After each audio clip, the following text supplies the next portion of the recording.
चलिए अब बात करते हैं 5 राज्यों में कुर्सी के काउंटडाउन की। कोरोना ने कैसे बदल दिया चुनाव का तरीका।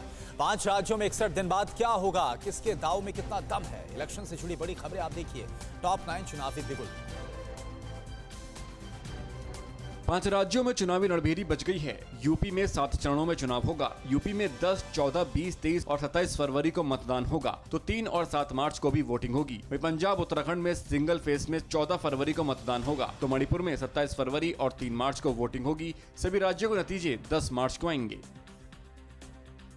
कोरोना वेव के चलते चुनाव आयोग ने आज से 15 जनवरी तक road show, rally, cycle rally और पदयात्राओं को बैन कर दिया है। 15 जनवरी के बाद ईसी फिर से इस फैसले को रिव्यू करेगा। इस बार मतदान का समय भी 1 घंटा बढ़ाया गया है। ईसी के मुताबिक कोविड सेफ चुनाव प्राथमिकता है।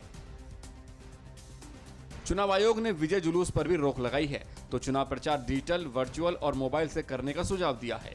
इसके अलावा रात 8 बजे से सुबह 8 बजे तक प्रचार और जनसंपर्क पर पाबंदी रहेगी तो 80+ बुजुर्गों और कोविड प्रभावितों के लिए पोस्टल बैलेट की सुविधा होगी।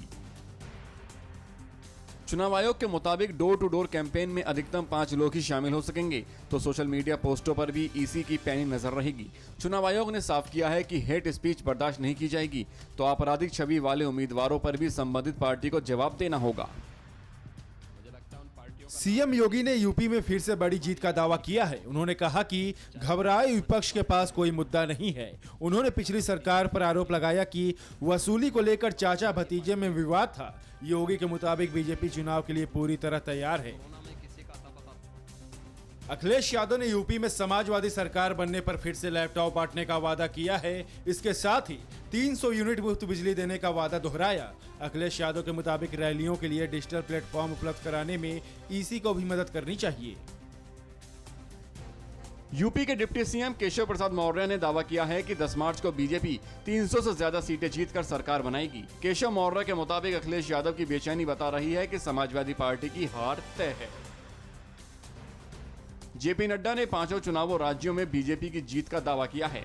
उन्होंने कहा है कि यूपी में भी जनता का आशीर्वाद हासिल होगा। बीजेपी प्रचंड बहुमत के साथ सत्ता में वापसी करेगी और फिर विकास की योजनाओं को नई ऊंचाई पर लेकर जाएंगे। यूपी इलेक्शन में प्रेशर पॉलिटिक्स भी तेज है। निषाद पार्टी के अध्यक्ष संजय निषाद ने सहयोगी बीजेपी से 24 सीटों के साथ डिप्टी सीएम की कुर्सी मांगी है।